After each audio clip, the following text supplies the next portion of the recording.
there was porn everywhere. Everywhere. There was a portable DVD player sitting on top of the toilet. If you open the cabinets up under the sink, DVDs of porn everywhere. Everywhere. And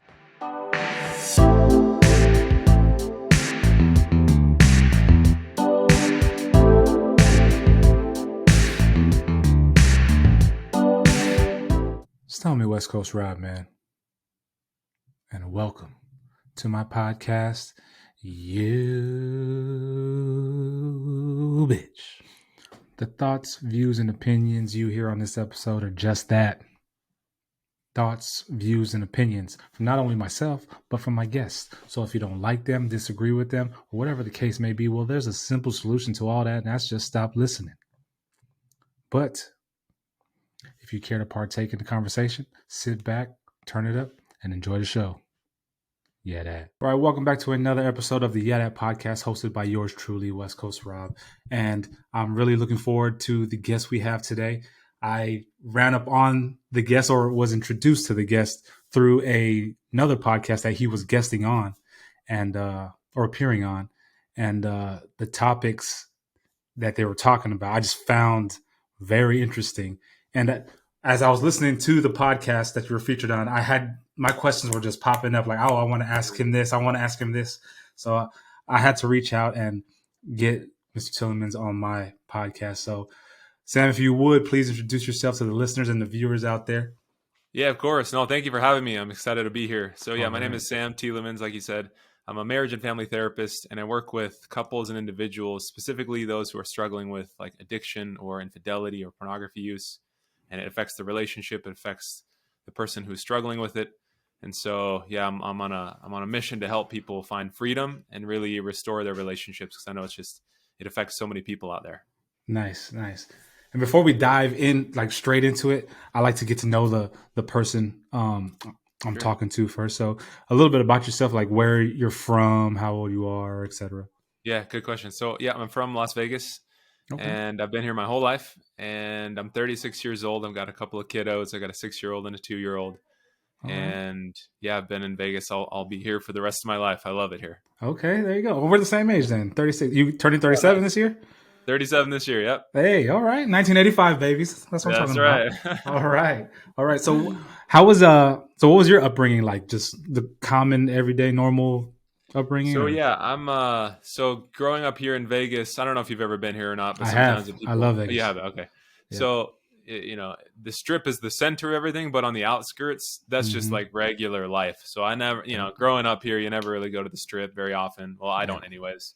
Yeah. It's not the same as somebody who's coming into town. That's all they want to do. But so for me, I was kind of on the outskirts a little bit, and grew up in a home where we were religious. I'm a member of the Church of Jesus Christ of Latter-day Saints. Okay. So that has a huge influence on my life, just my belief in God. And went to high school here, skateboarded, played basketball. So nice. I guess it's kind of a standard childhood for many people. Okay, right on. So what drove you to your profession now? Like, what was there anything that was just like, you know what, this is what I want to do? What drove you into your path? Yeah, it's a good question. So I always liked talking with people. So whenever friends had questions or concerns, they'd kind of find their way to having conversations with me. And I enjoyed it. I, gave the best advice that I could at the time without having any tools or training, and just kind of ideas and thoughts. And a couple of people asked me, have you ever considered being a counselor? And I thought, no, like I was really interested in, like I said, I grew up skateboarding, and I wanted to be like a skateboard filmer. That was my dream when I was like 16. Like, I want to be a filmer. And so I was doing videography for a while. I was filming weddings for a while. And then I, started to listen to people saying, why don't you check this out? So I started to take some classes at school, and I absolutely loved learning more about how the mind works and how emotion influences how we think and decide, and the decisions that we make as far as behaviors. And when people get stuck, there's reasons why. So I just got fascinated with how the mind works. And then ever since then, I've just been studying and learning, and I'm obsessed with finding better ways to help people. And so as far as working with people struggling with addiction, with pornography specifically, I remember being in grad school, having a conversation with a friend. And because I don't personally have this struggle, but when he was sharing with me that he was in grad school in part to become a therapist so he could overcome his addiction. He said he did everything under the sun. He went to groups, he went to counseling, he did 12-step work, he tried meditation. Like, he did everything he could possibly think of, and he could not figure out how to overcome it. Mm-hmm. And so I remember sitting on the couch there listening to him and thinking, like, I'm sure I'm going to see this a lot, not only in the church that I go to, but like so many people struggle with this, just especially because like it's so accessible. Of I course. just remember having the thought, I should learn how to treat this, because I'm sure I'm going to see it a lot. Yeah. And sure enough, like literally millions of people struggle with some unwanted behavior, some addictive type of behavior. And so figuring out the core of why, giving people the tools that they need to really overcome it, it's been such a cool journey. That's awesome. That's awesome. Yeah, my wife, she has a master's in adolescent mental health. So like mental Great. health is a big thing in my household. So it's something that I've learned to love and have been intrigued in learning more about. So when I heard about you and your specialty, I just thought it was like, I've never heard of anybody specializing in that per se of pornography or addiction to pornography. So I thought it was real cool. Thank you. Yeah, I think a lot of people, I think that's one of the problems, is because there aren't like a ton of people who specialize in this specifically and really niche down in it. So the traditional advice and ideas, like it doesn't work. And so people get discouraged when they go to a counselor and they might be good at other areas, but if they don't know the intricacies of addiction and how to overcome it, then they just leave discouraged and think like, I've met with people who are like, you're my fourth therapist, so like, I hope this works. And so, it's, if you don't really specialize in it, there's so many little nuances that you just miss. Right. Okay. So according to the Florida House of Treatment, there are 4 levels that contribute to addiction, and it's genetics, socioeconomic status, environmental influence, and like a pre-existing condition. Do you agree that those are the like main 4, or are there more that contribute to addiction? Yeah, it's a great question. Yeah, I think there are a lot of factors for sure. And I know there is this never-ending debate between nature and nurture. Right. Like a couple of those, like you said, genetics or environmental factors. I very, very much lean more heavily on the nurture side of things. And the reason why is because at the core, one of the most important things to understand is that when somebody struggles with addiction, whether it's with pornography, whether it's with alcohol or food or Facebook or literally any behavioral or substance addiction, it's almost always a result of them trying to cope with some like underlying negative emotion. And so if somebody is feeling overwhelmed or stressed or unworthy or inadequate or lonely, whatever this uncomfortable emotion is, when they find something that they turn to, whether it's a substance or a behavior that relieves that pain or helps them get out of that pain, then it's like the reward center in the brain emits dopamine and these feel good endorphins. Right. So it feels good. And so when they go back to, their real life or reality, or just when the endorphins fade, they feel bad again. And so then they learn, well, I'll go to this thing, substance or behavior, and I feel better. And then like the more you kind of loop in that pattern, the more it becomes an addiction. So I think while there's, I think there can be a genetic component to it. Some people are more kind of predisposed. I think much more influential is environmental factors and that habit or pattern that's created as they're trying to just get away from pain. I agree. Especially nowadays it's just so accessible, like sex, and everywhere. You see it on TV and ads and everything. So the environmental factor is like a big component, I believe. I agree. So on your website, you mentioned the DPAR method in regards to proving success into addiction. Can you explain what the DPAR method is? Yep. So I had a guest on who that was kind of his approach, was to be able to identify what's going on. There's a handful of different steps, and it's kind of all around the idea that you want to identify specifically what you're trying to get away from, what negative emotion, what limiting belief do you have about yourself, be able to acknowledge that, to then resist or work with the triggers to ultimately diffuse them so you can find that freedom. And so I think that's one of the most important things for people to understand, is that unless like identifying what the triggers are and the root cause of what you're trying to get away from, if people don't do that, they're going to try all sorts of methods that don't work. They'll try willpower. They'll try filters on their phone. They'll try I remember hearing somebody recommend putting a rubber band on your wrist, and every time you have a sexual thought, you like snap the rubber band. Oh, wow. And I think that those are like surface level measures that don't address why there are these triggers for you. Right. And so I think it's critical for people to understand what specifically is driving their decisions to turn to pornography or sex or infidelity or, again, any other behavioral addiction. Like, what's the core reason that they're trying to get away from? Like, what are they escaping? Right. And once they can get clear about that, then they can identify a path forward. So, for instance, if somebody feels lonely or disconnected and they just kind of feel like they don't fit in, the need is acceptance. It's connection. It's to feel like they do have a place. And so the antidote isn't to just zone out and drink or drug or, watch porn. It's you need to find a community and connect with actual people to fill that need that you have. So yeah, I think that method is all about identifying the reason why people are struggling and then taking the steps necessary to resolve it. Okay. I agree with that because, so for example, I'm in the military and I've been in 18 years. When I first joined, the younger guys just joined, they kind of gravitate to each other, want to hang out. And there's one individual in particular, and you can tell like by meeting him and talking to him, he was quite sheltered and never had a girlfriend or anything like that. So every time he would be introduced to a woman he's working with, or if the woman's starting to converse with him more often, he automatically thought the woman liked him or whatever. So he ended up getting an apartment. I would go to his apartment, and I remember going into the bathroom one day, and there was porn everywhere. Everywhere. There was a portable DVD player sitting on top of the toilet. If you open the cabinets up under the sink, DVDs of porn everywhere. Everywhere. And he was like, yeah, you have it on in the shower, and then this. And to me, it's like, okay, well, I don't know, just the thought of, we were talking about in environmental influence and pre-existing conditions.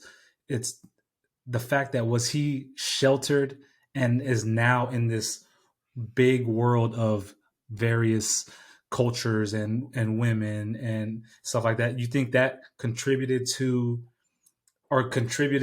like his addiction into pornography or whatnot? Yeah, it's a good question.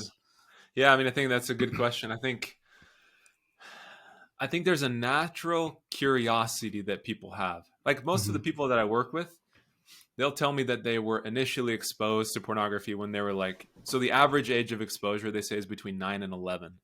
Oh, okay. And so sometimes people I was working with somebody just last week. He said the first time he saw porn was like going through some construction site when he was like a 10-year-old kid and found this little magazine.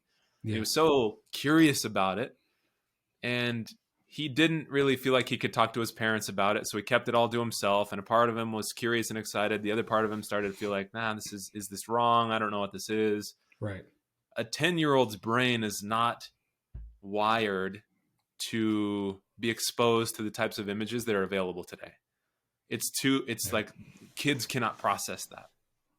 So maybe with the person that you're referring to, yeah, I think I'm not sure if he maybe didn't have anybody he can talk to and process that stuff with him, but there is a natural curiosity, and does pull people in, because that's an important part of who we are as people. We're sexual beings. Yeah. So we want to honor that, but doing it in this type of a way for so many people is destructive, and they find that it just really does take away self-esteem. It takes away, it can increase depression and anxiety and guilt and sadness.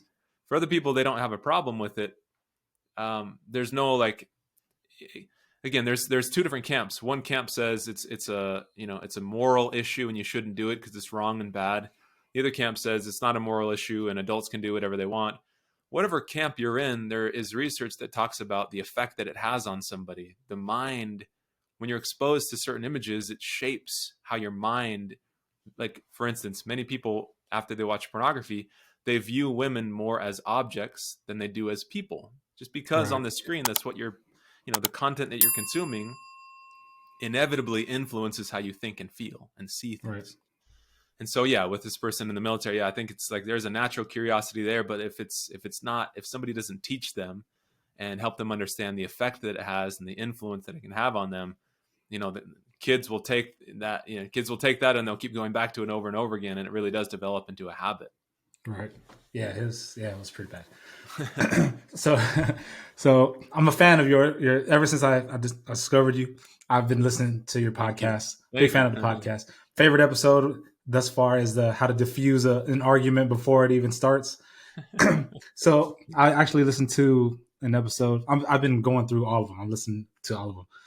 However, it kind of like, so I want to ask a question as well as like, it kind of irks me how it's like, it seems like the male is always portrayed as the one with the addiction or the one addicted to pornography, and then it's how to cope with the lady. My question is, have you ever had a client or clients where the role was opposite, where it was the woman vice the male?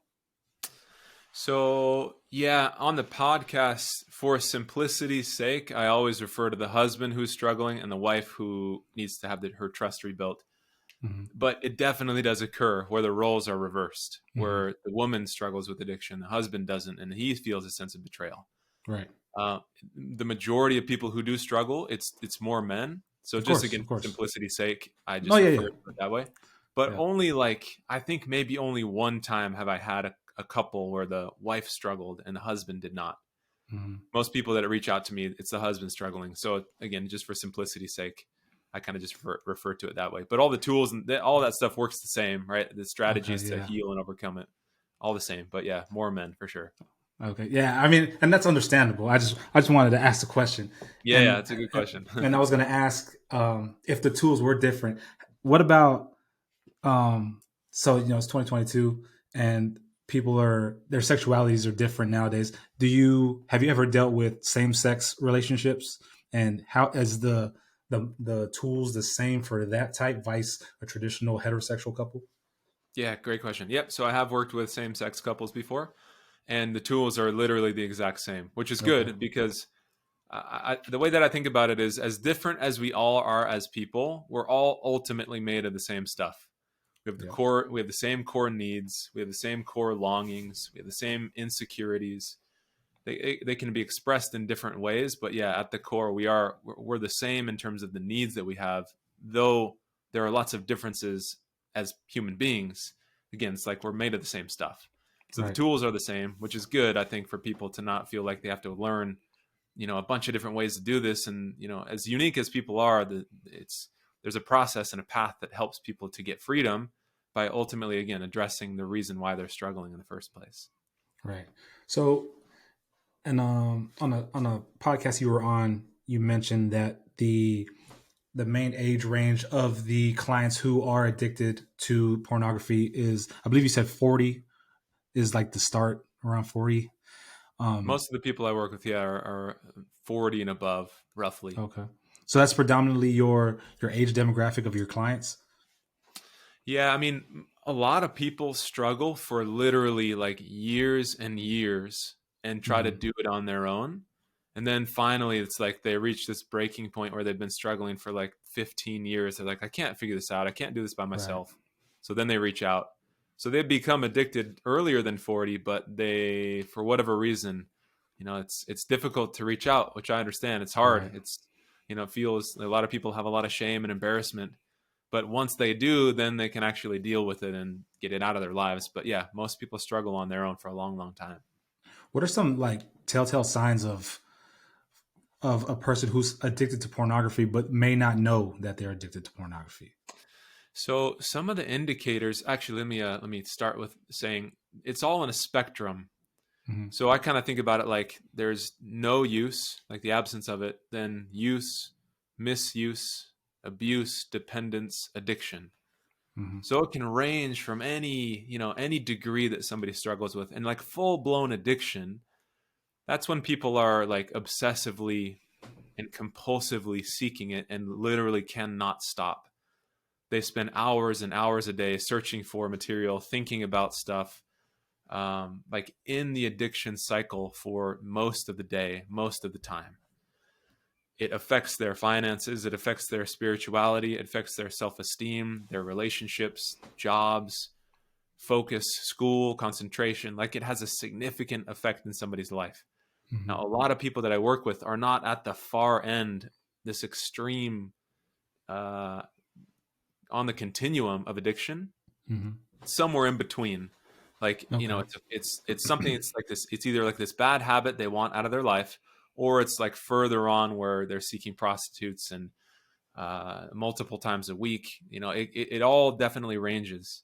Right. And so I think one indicator, one thing that I would suggest that people consider is this something that's affecting your life or some area of your life in a negative way?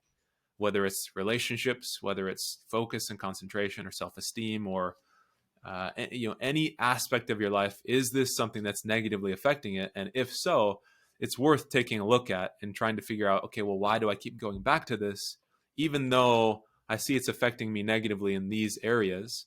What's driving this? You know, what's going on? It doesn't mean like you're quote unquote somebody who's like an addict or addicted, Mm-hmm. but if it's on some spectrum of this is not really working for me yet, I keep going back to it, you know, every so often, that's where I think it's worth examining. Okay, what's driving that? What's causing that? Okay. Have you ever encountered any clients where the husband is the one into pornography and then introduces the wife and they're both like addicted? Have you ever encountered that? Usually people come in because the wife is so negatively affected by the husband's behavior. Mm-hmm. I've never seen it where he includes her and then she becomes addicted as well. Usually when the wife finds out, she's completely devastated Mm-hmm. and she's shocked by what she's discovering, and it really like redefines how she sees him. Right. She thinks to herself, like, he's been doing this for how long? Do I even know this person? And then they start to think about these memories of, well, we were on vacation. Was he looking at things at that point? Or what was happening at this point of, you know, our relationship? I thought we were in a good place, but now I'm discovering all this stuff was going on. So usually they're really heartbroken by it because they take it. It's such a sensitive and personal thing. And so I've never seen it where both people, you know, I've worked with couples where both people view it. Yeah. But it's not because the one introduced it to the other. Sometimes people come in for different reasons. They might view pornography, but be having struggles with communication. And so if they say, well, no, we're fine here. We're both, you know, in agreement. We both are on the same page with pornography use and we're good with it. Then we just focus on whatever it is that they're coming in for. All right. Which the communication reminds me of the podcast episode that you had, which was the diffusing an argument, because it really touched bases with me in regards to the example you used where the wife was talking to the husband and he got up and went to the pantry to grab something. And the wife was like, what are you doing? It resonated with me because sometimes my wife does it where she doesn't even realize it. And it's like, I'm talking to her and then she'll just go to my daughter like, hey, da, da, da. And I was like, I'm talking to you. So it really resonates with me. Like some of the stuff you put out in your podcast, I really enjoy it. So I really appreciate it. I wanted to let you know that. Thanks a lot. Yeah, I think so many couples, I know I kind of niche down and talk about how addiction influences the relationship, but there are so many dynamics that we all have as, you know, married or dating relationships, that once you understand why people get into arguments and why people start to feel disconnected and why we have the same fights over and over again, and once you identify those things and can break those down, then like you can truly create a different relationship. Whether or not pornography is affecting it negatively, relationships can change again once you get some tools to really be able to communicate differently, so you don't keep getting into the same fights. Yeah.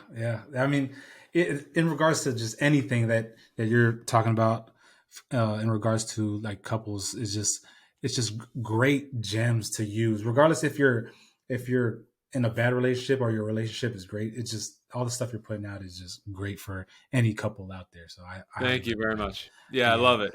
I've really enjoyed doing the podcast. It's fun. But again, like even working with people, just seeing the changes, because on a podcast, it's hard, right? Because you don't see there's no like dialogue where I can say something and they're like, oh, that makes sense. And they can do it Yeah. differently. And then you can see the shifts. Podcast, I'm just like looking at my microphone. So I don't Yeah. really know the effect that it's having until I get an email or like you're saying right now, listening to it. And Right. it's helpful. So yeah, it's been great. I love doing it. So for your clients, do people like, is your main clientele addicted to pornography, or is it just couples healing in general? So we have two different, so we get probably like 150 calls a month. And anybody who's not struggling with addiction, I've got a team who I usually just kind of refer the clients to. Okay. The people who I work with directly, it is mostly coming from my podcast. If they hear and go into my material and say like, this is really helpful, I want to get another layer of help, then that's when they'll reach out to me. So me personally, I'll work with mostly addiction stuff. I'll still work with marriage stuff as well, but a lot of those people, they'll go to somebody who's on my team. Okay. I didn't know. Man, so it sounds like business is booming for you. It's been super busy, which, yeah, we'd love to be able to help, but I know like there's a lot of people having a hard time. The pandemic was tough, for a lot of people just feeling cooped up, and if there's conflict in the relationship, it's hard to avoid it, because you're in the same place now. Of course. So yeah, people have, I know people are having a hard time, so we're lucky to be in a place to help. Right on. How long have you been doing this, Sam? I graduated in 2013, so 9 years now. Okay. Right on. What is, without sharing, client, counselor, privacy, what is like one of the craziest stories or something experiences that you've heard that's just kind of, when you think about it, it's like, what? Wow. Without, think. Yeah. Let me think.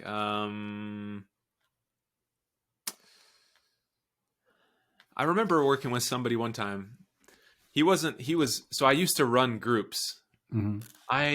My whole, my mentality has changed over the years in terms of what I see most effective. But in the past, I used to run groups. I haven't done a group in a while, but I remember in the group, the guy who came in was struggling and he was addicted to sex. And he said that he had probably slept with like 200 women. This was like 2014.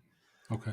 So I don't know where he is now. I hope he's in a good spot now. But he said like hundreds of women, and he had this little game where he wanted to see how few words he could say to somebody before he could get them to have sex with him.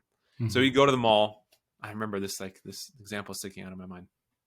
He'd go to the mall. This is one of the times where he's like, that like it took like 7 words or like 2 sentences or something. He had this little lingerie with him, and he went up to a girl and he said, "You'd look good in this. Let's go," or something like that. Yeah. And then she's like, "Okay." And then they went off, and so he was like, he had this whole like spiel and had this whole process of trying to get women. And I remember just listening to a story, thinking like, man, this he's in it pretty far. Right. And it was just, it was like, talking to friends, they'd be like, man, that's so awesome. Like, the attaboy is like, can't believe you're like sleeping with all many girls. Like, this is like, it's crazy. But like if on the inside, he was like, he felt super empty. Like it was not the lifestyle that he wanted to live. But that story sticks out in particular, just of how extreme and how like escalated it got. Right. And so, that's not super common, but that does happen for people. Now, did that individual like seek more guidance from you, or did he just do the group and then that was it?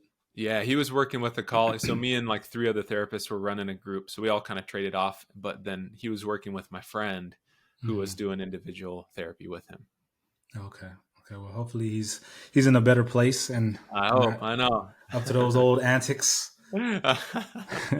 So what advice would you give to the listeners and viewers out there, like with children? Like for me, for example, I have a 14-year-old going on 15, and I have a 11-year-old that'll be 12 this year. And it's the TikTok world, the social media world.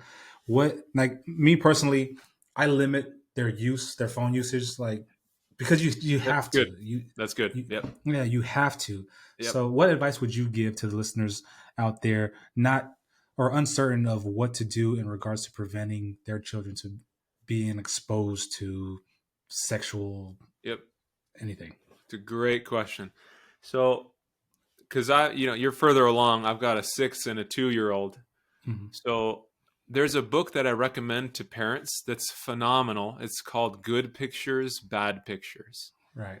And it helps parents know how to have conversations with their kids, because inevitably, like, it's a 100% certainty that our kids are going to get exposed to something. Right. Again, like, I live in Las Vegas. You can't drive around the city without seeing some billboard, or they have these trucks that drive by with these like massive pictures of girls in like bikinis and these like strippers. Like, it's everywhere. Like, there's no way to avoid exposure, and you don't have to live in Las Vegas for that either, right? It's like you said, TikTok, social media, Instagram. It's everywhere. So it's not a question of if, it's when they'll be exposed. And so the best possible thing that parents can do is to have lots of conversations with their kids about it. I think the days of like the birds and the bees talk, it's the one time, the big T talk. It's like you're going to sit down and have this. Yeah. Like, for me, it was like a sit down talk. It wasn't really that clear. I didn't really know what was going on. It happened literally one time, and my parents never spoke of it again. Yeah. Literally never spoke of it again, like anything about that. And so anything that I learned was from other kids, which is not where you want to have our kid. We don't want to have like the playground kids telling other kids all about that stuff. And so as parents, we have so much of an influence about how our kids, view sexuality. And so if it's some big, scary, taboo topic that parents aren't talking about, the kids then start to feel awkward and weird about it because the parents do. Right. But if the parents are just talking about it, like, again, we have a 6-year-old. We're already starting to talk to her about, in kid language. This is why the book is so helpful, because you want to do it at an age appropriate level. And so for a 6-year-old, we're talking to her about like bodies are important, and there's certain parts of the body that are private, and the parts that swimsuits cover are private. And so just kind of laying the groundwork for, if somebody shows you a picture and they're showing a part of the body that's covered by a swimsuit, you're not in trouble. Just come and tell mom and dad, and we'll talk about it. So we're having lots of those conversations, and sometimes we'll check in, like, have you seen any of these pictures lately? She'll say no, she hasn't yet. But there will be a day when she says yes. And then we're going to talk to her about how to respond, and we're prepping her on what to do when that happens. And so the most important thing that parents can do is to have those conversations, and getting those types of resources to know, because parents don't know, right? That's, I think, why my parents never talked about it, because they had no idea what to say or do. But now there's so many good resources, that book being one of them, that can help guide parents in knowing how to have those conversations, because they're so important, because we don't want TV or music to educate our kids. Right. As we want to be the ones who are the ones who can influence that the most. I agree. Because growing up, thinking my mother, I came from a single parent home, and my mother's Filipino, and we didn't have that conversation whatsoever. And then there was just the general sex ed courses where they show you the general, this is a male, this is a female, and then this is what happens if I think that communication aspect of it is very important with your parents and children. Especially now, because again, the stuff that's available now is like, it's insane. Like, I'm on the newsletter. There's an organization. So there's a couple of organizations. One's called Operation Underground Railroad. It's a movement created by this I think he's either FBI or CIA. But he was on this team helping people with human trafficking, so children in sexual slavery. Yeah. And so he ultimately ends up quitting working for the government, and now he has a nonprofit where he goes into other countries. He'll go to like Haiti, or where some recent, like, he'll go to different countries to do these undercover sting operations. And so he'll present and pose as somebody who wants to buy time with the child, and then he's working with the local government. So they'll go in like, okay, how much? He'll pay him the money. As soon as they pay him, the cops bust in there, because he's wired up, right? He's like he's got a camera on him. He's got the microphone. The cops are in the front yard waiting for the transaction to happen. So like, he's created this whole organization and movement to help stop and end this sexual slavery for kids. And I remember, like, through hearing his story and through seeing the work that he's doing, like, there's so much of an influence for good just like there is evil, right? And so there's just a ton of good ways for people to raise awareness, whether it's contributing money or whether it's raising awareness just by like spreading things on social media.